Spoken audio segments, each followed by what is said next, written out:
Welcome to the Pat Mayo Experience Week 5 injury report, plus a little bit later on, Geoff Ulrich will be on the line to talk about the biggest chalk plays and maybe some potential pivots for the Week 5 DraftKings main slate. If you want to check out all the shows this week, remember, go to the DraftKings YouTube page. And if you're there, give the show a like. Give them all a like. Or if you just want the audio versions of everything, remember to subscribe to the Pat Mayo Experience on iTunes, Stitcher, Google Play, and Audio Boom. Whatever device you have, I got you covered on this one. Let's get right into the injury report because there's been a lot of news this week. Some guys in, some guys out. Guys we thought we were going to play, they're not playing. Other guys, and you know the whole deal. Anyway, here's who's playing. It looks like, at least, questionable for Week 5. We have Michael Crabtree with his chest. Looks like he's going to play. Doug Baldwin going to play. Sam Bradford has gotten in 2 straight days of practice. Saturday will dictate what really happens with him, but he's on track to start Monday night. It's going to be tough if you play in a season-long league to really wait out for Sam Bradford. The Bears have been much better at home, so he's not the greatest start, especially having not seen him with that knee problem. However, if Case Keenum was down to your last option, or you play in a 2 QB league, something like that, waiting out for Bradford, probably not the end of the world, as it does look like he's going to play. But again, Saturday will tell us what we need to know about Sam Bradford. Could he be a last-second scratch? Of course, it's the NFL. But don't put all your faith in Sam Bradford. But it does look like Diggs and Thielen and Kyle Rudolph would get an uptick. Still no word on what's going to happen in that backfield. I still expect Latavius Murray to handle more of the load in games that the Vikings are winning when they're losing. Expect to see Jerick McKinnon on the field. Hopefully, it's that easy, although it never is. Orleans Darkwa is going to play for the Giants, but Paul Perkins is not with a rib injury, meaning Wayne Gallman is probably going to see the majority of touches. At least that's what they're saying out of New York right now. He's still widely available to pick up. I'm using him in some spots this week because of injuries, because of buys. He's not the greatest or safest start in the world, but if you check out my updated rankings on the DKPlaybook.com right now, you will see that he's squeezed his way just outside the top 25. So he's like an RB3, a flex play. You could do worse at running back this week than Wayne Gallman. Could he put up a 0? Yeah, of course he can. He's a Giants running back. None of them are any good. But, he did look all right last week against Tampa Bay, so he's a hot waiver wire pickup. Might as well use him. Ben Watson's going to play for the Ravens. His calf injury will not keep him out. He's a strong start. John Brown and J.J. Nelson on the injury report as of Friday. Again, quad injury, hamstring injury. This is just going to result in Jaron Brown chalk week. Jaron Brown's a top 30 play at wide receiver this week. And if those guys truly are limited, especially in snaps, then we're going to see a whole lot more of Jaron Brown. He's already playing a ton of snaps anyway. I thought that John Brown would eventually come back in, regain his role, play 100% of snaps, but it doesn't seem like he's up to full injury health just yet, so expect to see him limited. Same with J.J. Nelson. There's a reason they've been on this injury report 2 weeks in a row. John Brown's been on since week 1. Nelson cropped up, and we've seen his role diminish, Jaron Brown's take off, so he is sort of the value play, still eligible to be picked up in a lot of leagues as well. If you do need a start this week as a wide receiver 3 or PPR flex, John Brown, very acceptable in this spot. The other 2 guys, Jeremy Maclin popped up on Friday with a hand injury. It does look like he'll play, but, be pensive on that because that Ravens offense is garbage. Then you have Marquise Goodwin with his concussion. He still hasn't passed protocol, but he is traveling with the 49ers to Indianapolis. And this creates sort of a bizarre situation. I still like Trent Taylor regardless of whether Marquise Goodwin plays or not. However, if you do want to use Aldrick Robinson as the downfield threat for Brian Hoyer in a game which is should be high-paced, Brian Hoyer should have time downfield. If Goodwin plays, I don't like Aldrick Robinson at all. I think he'll just take those snaps. If Goodwin doesn't play, he is a deep flyer, especially on DK. $3,100 for a big play potential guy. Got to be all over that. But stay tuned to that injury report on Sunday morning. I will have everything updated all the way up until kickoff at 1 o'clock. So if it turns into a situation where he's out, you will see where Aldrick Robinson jumps up to in the rankings. If not, Goodwin will be placed in. Right now he is not in, but just keep up to date with everything because things change at a moment's notice, and you want to be able to take advantage of that to really propel your fantasy teams and DraftKings teams more likely all the way up the leaderboard. Guys that are doubtful for this week. Marcus Mariota leads this off, and yes, there's rumors that he may play. He's looking, 50-50, they're saying, but, he hasn't been running yet this week. That is kind of a problem, especially when you're dealing with a hamstring injury and you're a mobile quarterback. Even if he does play, I don't know how effective he's going to be. I've taken him out of my rankings. I put Matt Castle in, not very highly, and downgraded a lot of the Titans receivers, especially Rashard Matthews. Delaney Walker should actually keep his value in the situation. In 2 games last year with Matt Castle, targeted on average 8 times. That's a safety blanket for Matt Castle, but I would just expect him to run a lot in this game and try to take the ball out of Castle's hands. More guys in doubt for week 5. We have Devontae Adams with his concussion problem. Doesn't look like he's going to play. Bump up Geronimo Allison in that spot, along with Randall Cobb and, of course, Jordy Nelson. Wendell Smallwood probably not going to play with his knee problem. Didn't practice all week. More blunt. Could be Corey Clement. We don't know where that's going to go because we know Smallwood was playing a lot of the receiving downs. We know Blunt's not going to play those. Maybe Kenyon Burner comes in and figures this out. I really don't have a good grasp of that situation, but Blunt looks like the best play. Ty Montgomery with his chest is not likely to play, but Jamal Williams is with his knee injury. He's off the injury report. So Aaron Jones and Jamal Williams, don't know how that distribution is going to go. If I had to play one, I would play Aaron Jones in this situation and just kind of go with my gut from earlier in the week. There's still probably going to be a few limitations with Jamal Williams' knee. Still like him as a stash long-term as the backup to Ty Montgomery as he deals with these broken ribs. But for this week in that high projected point total game, I will go with Aaron Jones. Aaron Jones! Then we have Kenny Britt, probably not going to play with a knee and groin injury. This opens up a lot of opportunity for Ricardo Louis. He should see double-digit targets. Whether he catches them, who knows, but it's a good spot against the Jets. He is a flyer widely available, around 99% available in leagues if you need someone to pick up. Marquise Lee, with his rib problem, probably doubtful as well. I mean, maybe that's the reason why he played so poorly last week. I bumped up Alan Hearns in the rankings and added Aurelius Ben. I would just play Alan Hearns. I wouldn't go searching down the depths looking for contrarian plays on the Jags. Not likely to be a big passing game from the Jags. We know Bortles is very comfortable passing to Alan Hearns. He should be around 9 to 12 targets in this game. Actually a very solid play. Top 40 option in my opinion for season long, and a very good price at $4,900 on DraftKings as well. Final guy probably not going to play, which throws a wrench. Well, actually kind of clears up some situations here. CJ Prosite's probably not going to play with his ankle injury. Word out of Seattle is that Thomas Rawls is going to get first crack. If he falters, then Eddie Lacy's in the game. However, the role that CJ Prosite plays in this offense does not affect them whatsoever. It actually affects J.D. McKissick, who I bumped up in the rankings because he is the pass-catching back. And with Russell Wilson expected to be under siege, Steven Seagal style, or potentially under siege 2, maybe? I don't know. But they're going to be passing a lot. There's going to be a lot of pressure on Russell Wilson, so expect McKissick in the game a lot. I think he's a very viable option. I mean, not as like a top 30 play, but like a top 40 play. If you're in a deeper league or need a PPR flex player or running back too, McKissick should pile up some receptions in this contest. He might actually be the superior play. Rawls is the best chance to get volume and goal line touches, but if you just need like 5, 6, 7, 8 points, McKissick. And he was the one who looked the best in the Sunday Nighter against the Colts anyway. He is a live option this week when Prosite sits. Guys that have officially been declared out so far, so make sure to get them out of your lineups and come up with alternative plans for this. We have Matt Forte with his toe injury. He's going to be out, so just bump up Bilal Powell. Paul Perkins, like I mentioned, with his ribs, out. Tyler Eifert out with a back. Jack Doyle with a concussion, not going to play. So don't even worry about the backups on the Colts in terms of tight end. Just more for Moncrief, more for Hilton, more for Frank Gore. Corey Davis not playing again with the hamstring problem. Probably good enough that you don't have to be forced to play with Matt Castle playing quarterback. Jordan Matthews, thumb injury will keep him out. John Ross not playing. Kenny Golladay, for the second straight week, will miss the Lions game with a hamstring problem. TJ Jones will step in as the wide receiver 3 in 3 wide receiver sets, along with Golden Tate and Marvin Jones, who I actually like as a sleeper play here now that he's not going to be locked down by Xavier Rhodes. He's going to have a better chance to eat and maybe catch some touchdowns against the Panthers in this game. But that will do it for the injury report. Let's bring in Geoff Ulrich, get to the chalk plays and pivot options for Week 5 on DraftKings. Continuing on the Pat Mayo experience, talking about the Week 5 DraftKings chalk plays and pivot plays of the week. We're going to use the tout aggregation from fansharesports.com, sort by the number of start tags that people are getting from around the industry to help you locate where you might need to pivot off to if your team is a bit too chalky for some giant GPPs. Maybe help you decide on some cash plays as well. If they're super popular, maybe they're guys that you need to play. Joining me from the DK Playbook and DK TV, it's Geoff Ulrich. What's going on, dude?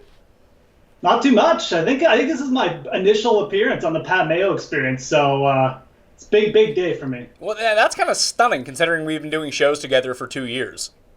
I know. I think we didn't want to overlap it because we were doing so many other shows together, so made sense. Well, but, now that we're all consolidated in the same place, now it makes a lot of sense, doesn't it?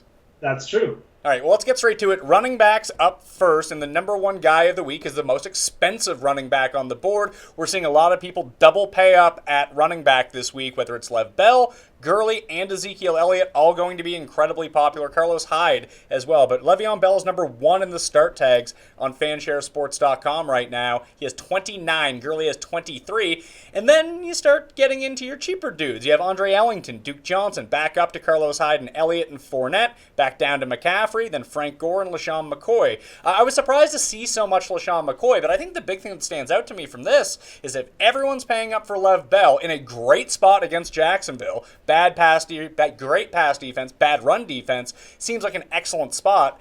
If you were to pivot off him, and let's say you went like Gurley McCoy or Gurley Hyde to start your teams, you'd be able to squeeze either a top-end tight end, quarterback, or receiver into your team, and that's pretty difficult to do right now, and it doesn't seem like many people are doing that.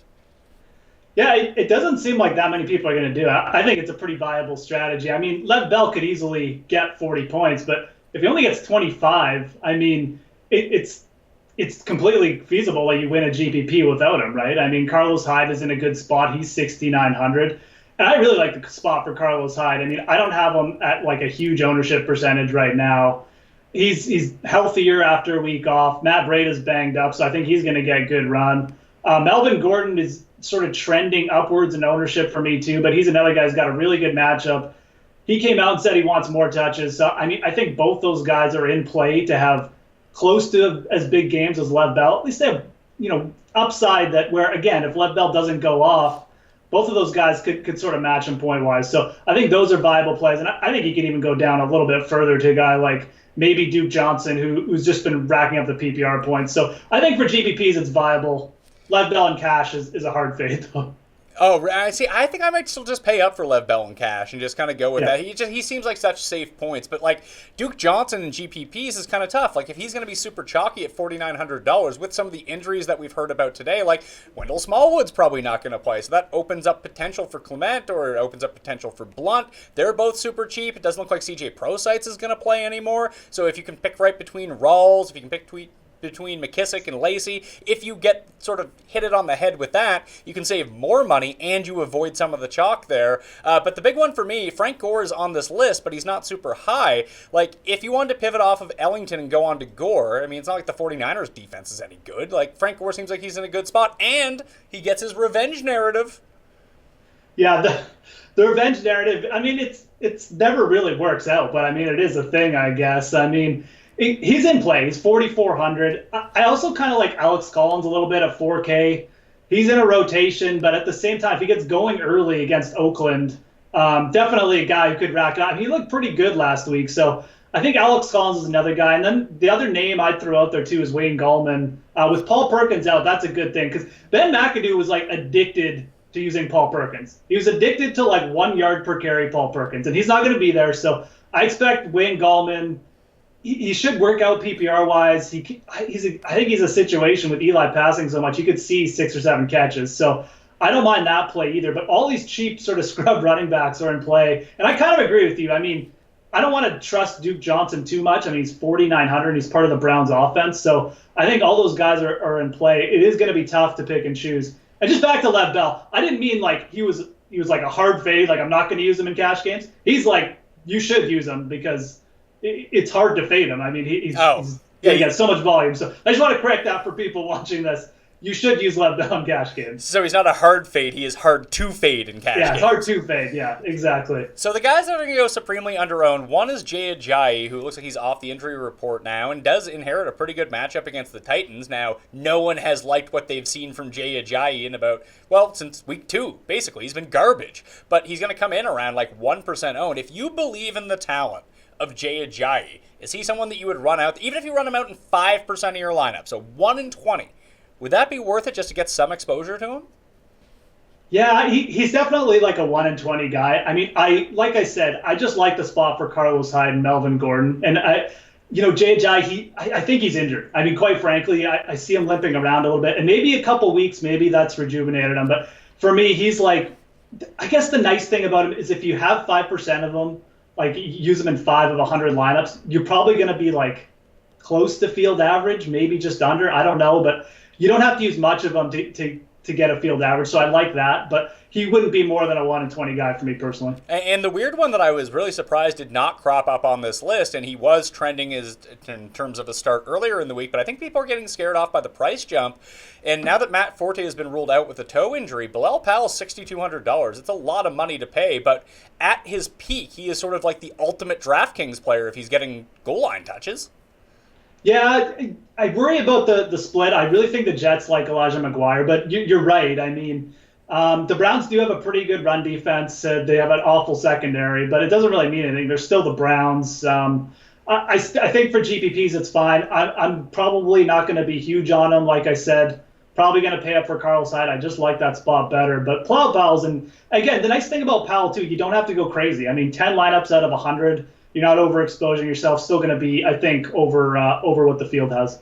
And I guess the other situation that people are paying attention to, Ty Montgomery looks doubtful. Jamal Williams came off the injury report with his knee injury, so it's going to be Williams and Aaron Jones in the backfield. This is a very high projected point total game.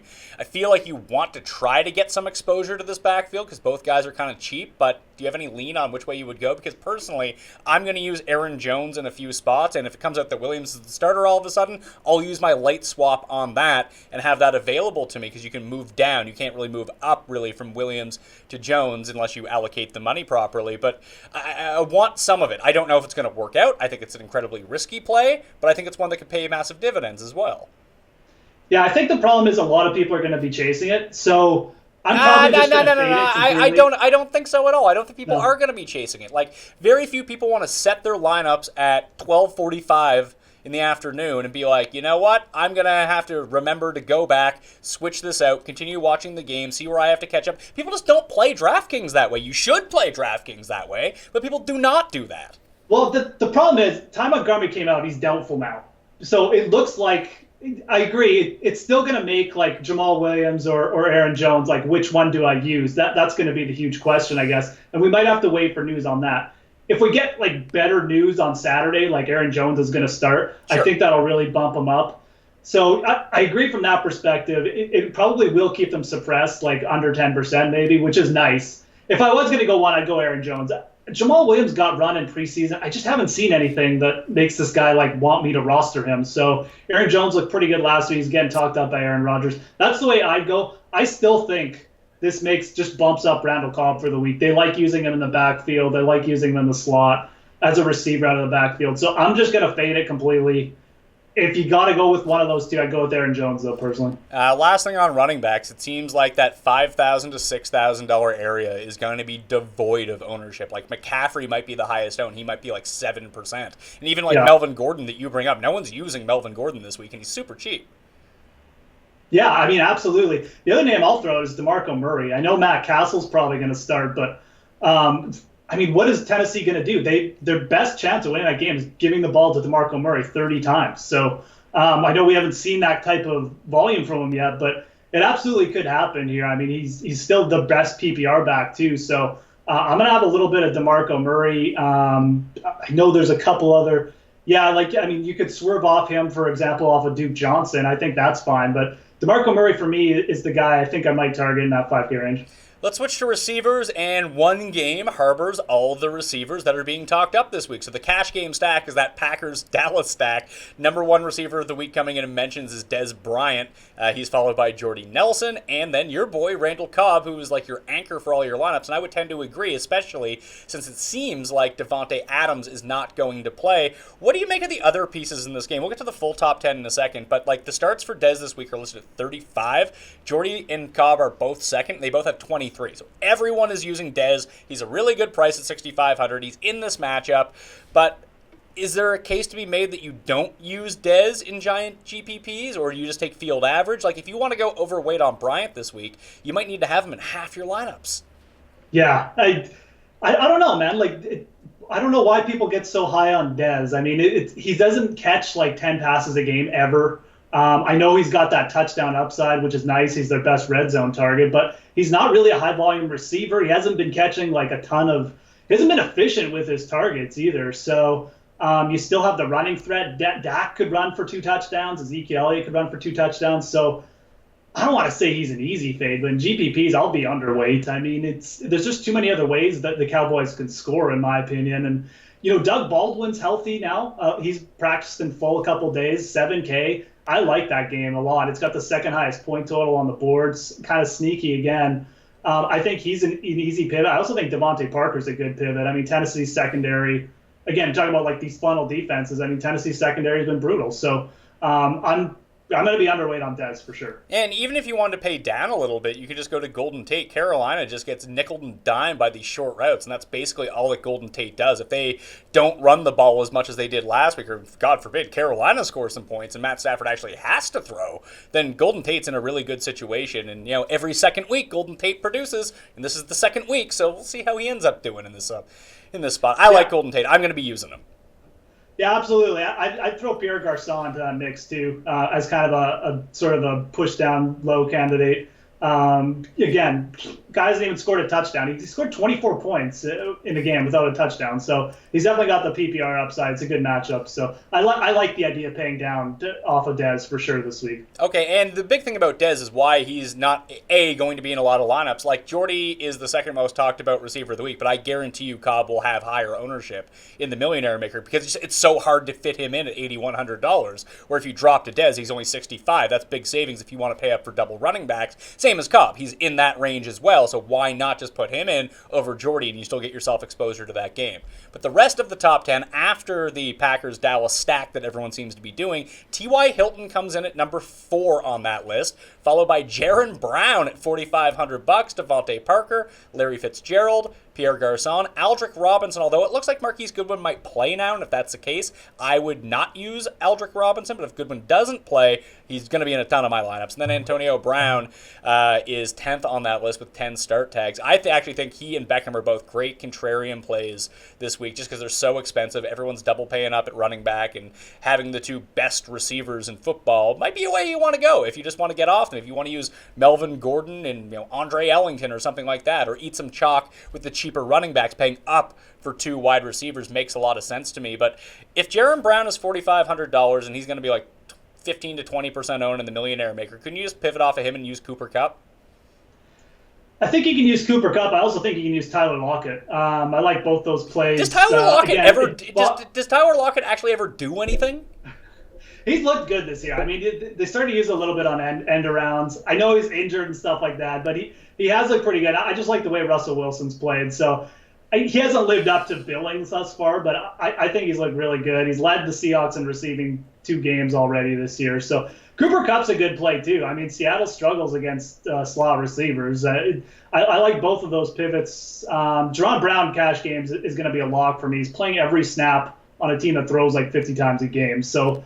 But GPPs, you're right. I mean, he's getting popular. People are starting to wise up to the fact he's actually a pretty good player. So, Kupp or Lockett to me, I just feel like Seattle's going to be throwing more in that game, so I'd probably lean Lockett for GPPs. He's also a bit more capable of that 50-yard touchdown, but they're both in play.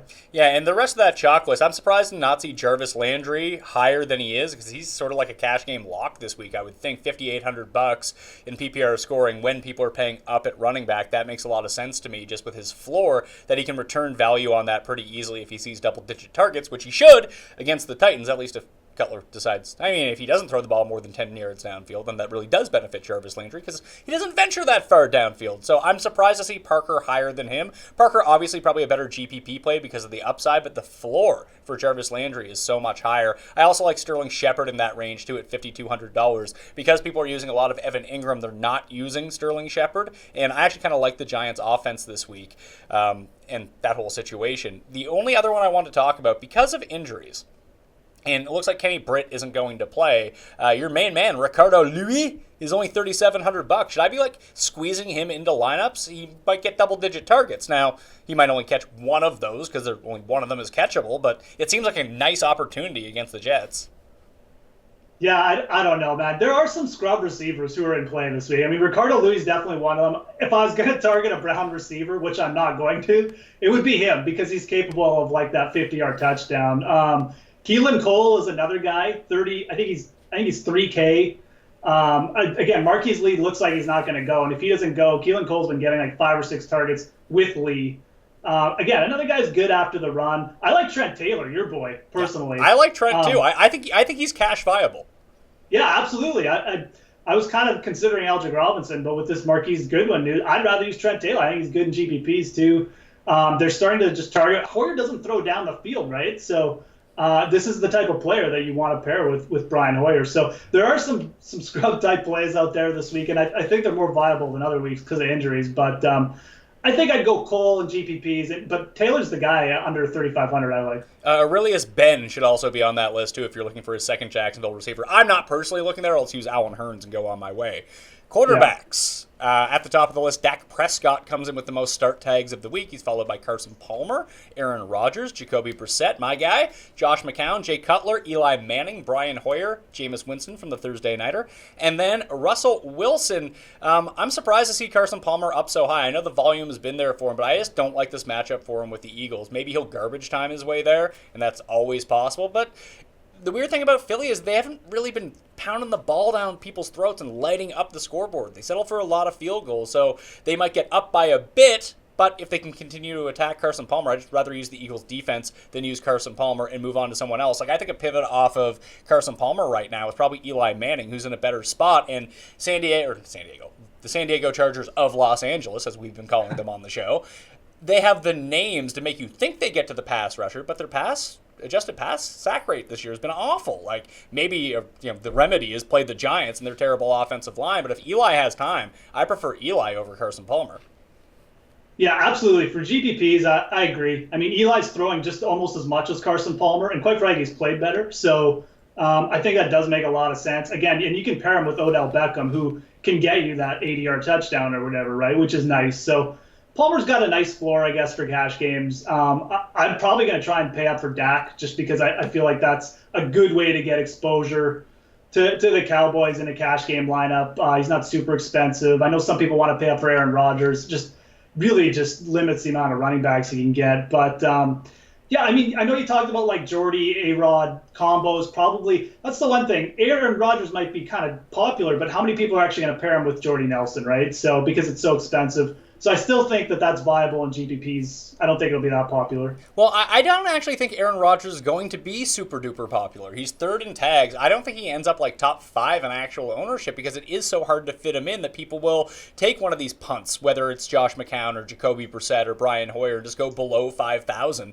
with their quarterback. Like, if you want two of these running backs, and everyone seems to want to, it's hard to get Rodgers in. So I think it's one of these situations where everyone is saying, play Aaron Rodgers. He's a great play. But when it comes to actually making lineups, he's too hard to fit in, so they'll just pass him over.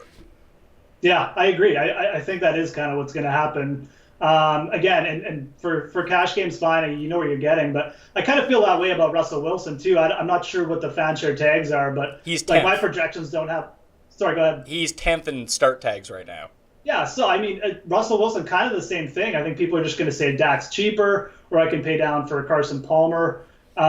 He's in a really good spot, too. Again, I feel like Seattle's going to be down in that game, so – I think both Russell Wilson and Aaron Rodgers won't be as chalky as some people probably think. I think one of the pivots, no one's going really back to Deshaun Watson. I know it's Kansas City, and I know it's not on the main slate, but if you play in like the full or the Sunday, Monday, like people are just kind of sleeping on Deshaun Watson, which I found kind of weird. And the other guy would be Phillip Rivers, who no one seems to want. I mean, he's still chucking the ball a ton. Maybe, I guess, if they get Melvin Gordon back involved, he'll be terrible, and you never know what you're getting from him.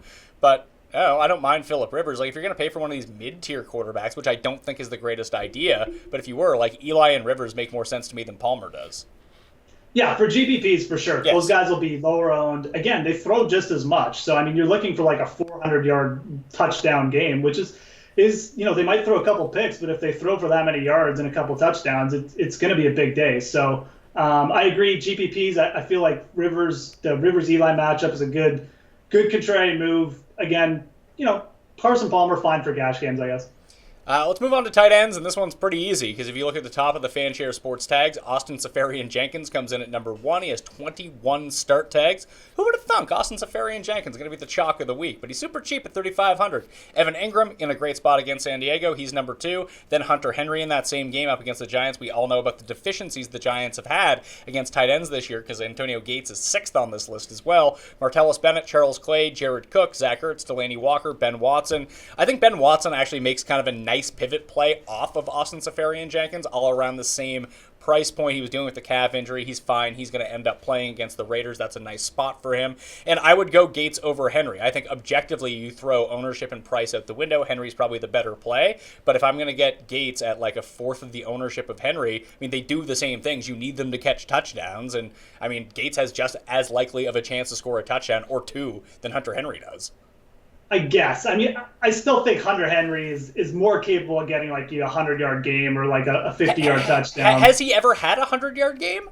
I think he might have once, yeah. But you know what I mean. He's got that after-the-catch ability, right? So I guess. I don't know if he's going to be a fourth of Hunter Henry either. So I still prefer Hunter Henry. Either of those guys are super risky still, though, because, I mean, like, Philip Rivers just throws to Keenan Allen and throws interceptions at this point in his career, right? So, I mean, I don't know. Yeah, who would have thought we're starting like Austin Seferian-Jenkins and Andre Ellington in cash games this week? I mean, that's all we predicted week one, right? So I think Seferian-Jenkins is fine for cash games. I mean, I like Evan Ingram. I think he'll be a little bit lower owned. Paying up for Zach Ertz might be the play. I don't think he's going to get crazy ownership. I guess the only other guy I'm really interested in, other than those San Diego, is Jimmy Graham maybe. Again, I just feel like Seattle's going to be passing. I haven't even thought about using Jimmy Graham yet. The first 4 weeks, this first week I haven't even thought about him, so maybe I haven't been burned enough yet. But I still feel like Seattle's in a spot where they're going to be throwing late, so maybe this is the week for Jimmy Graham. Tight end is just such a sort of a variable position, so I guess I don't mind that play. Yeah, and the two guys that are high in tags that won't be owned are Charles Clay and Delaney Walker, because we don't even know about the Mariota situation. Clay took such a jump up in price that if you're going to pay up at tight end, just pay up for Zach Ertz. Like, just go for it, because he's the elite guy on this slate, and he's going to have no ownership. I don't understand what the point of paying for a mid-tier guy is going to be. Either pay down or pay up. The only thing I would recommend, and I'm doing it in my cash games, I know Austin Seferian-Jenkins could light this up. He is a great price. I would take the peace of mind and spend the extra $500 and take Evan Ingram. I just think he's a better... No one is a lock in the NFL, but I think his floor is so much safer than ASJ's. Yeah, probably, for sure. I mean, I think he's a better player, too, quite frankly. So the only thing I guess you worry about Ingram is if he just hasn't been finding the end zone. So, maybe Austin Seferian-Jenkins has a bit better chance of being a red zone target. But I kind of agree. Ingram a little bit safer floor. I do like the savings, though, with ASJ, so... Yeah, all right, defenses to close this out. Number one in the fansharesports.com tout aggregation, the Philadelphia Eagles, my favorite defense of the week. I must be adding to that. They're only $3,100. I really like them in the spot. I already mentioned against Carson Palmer. They'll be able to get to Carson Palmer. And if you can get to Carson Palmer, get him off his spot, he's going to start throwing picks. So it doesn't matter if he puts up 24 points. You might score 14 points off him throwing pick sixes. So that's always a great situation to be in. Steelers, number two, Bills, Lions, Ravens, Raiders, Jets, Bengals, Dolphins, Cardinals. That is your top 10 in terms of tag. It seems like for the first time all season, defense is going to be really, really spread out. There's a chance that the Eagles become chalk, but that's fine. They're not going to be super chalk, so you can use them wherever you want if that's the route that you want to go down. I really wouldn't worry about pivoting off of anyone, but if there are two lowly owned defenses that you want to go with that I'm going to go with, one is the Jags, because I think they can get to Ben, and as long as Bell doesn't run the ball down their throats and really make an impact, if you force Ben to pass at all, the Jacksonville defense is very opportunistic. We know they can score touchdowns, and we know they can get to the quarterback, and Ben just isn't as mobile as he used to be, and to kind of spite you, I didn't plan on spiting you, but I like the Rams D against this terrible Seahawks line, especially if Russell Wilson has to pass. That could just be such a high floor for sacks. And, you start pressuring the quarterback, good things happen for the opposing defense, and no one seems like they want to play the Rams. They're only $2,700. So if you're looking for a way to squeeze some extra value into your lineup, pay down at defense, you could take one of those two, and I think they're fine options. Who are you looking at? Well, I'm gonna spite you right back. I mean, I kind of like the Cardinals defense. 2,300. Carson Wentz has been sacked like 14 times. He fumbles. I mean, Wilson and Wentz are kind of similar, right? They make dumb mistakes. They're semi-mobile, but neither of their O-lines are great. So I kind of like the Cardinals. They're only 2,300. They have some playmakers. I really don't mind it that much. It's just so cheap, and it just allows you so much flexibility. The Bills are in a decent spot, too. I mean, they've played really well. People don't want to admit the Bills are good, but they've been one of the top teams against like almost every position for fantasy. So 2,600, I think they're a little safer And then, I mean, we gotta talk about the Dolphins too. Like, if Matt Castle doesn't play, I'd be fine using the Dolphins almost anywhere personally. Or sorry, if Matt Castle does play, I'd be fine using the Dolphins pretty much everywhere. So. Yeah, I mean, the problem is the one thing that Tennessee can do with Matt Castle is they can run the ball over. They could run the ball 65 times in that game, and then there's no fantasy points to be had. That's true. I mean, it could be a really ugly game where like the defenses score like 6 points. That's definitely like on the table. That's kind of why I like Arizona or maybe even a play like the Rams a little bit better for GPPs, because there's gonna be, feel like those games will be a bit more passing, way more chance of a pick six. So. All right, Geoff Ulrich, check him out on Twitter at The Fantasy Grind. Is that correct? That is correct. And check out all his work up on DKPlaybook.com and on DKTV. Him and I are on the same matchup breakdown show every Thursday live at 5 on the DraftKings Facebook page. What do you have up there so far this week? I got tournament plays up there, so I talk about DeMarco Murray a little bit more in depth. I think my stack of the week was talking about Tyler Lockett and Russell Wilson. Obviously, with Baldwin back, you can think about using all three of those. But go check it out for sure.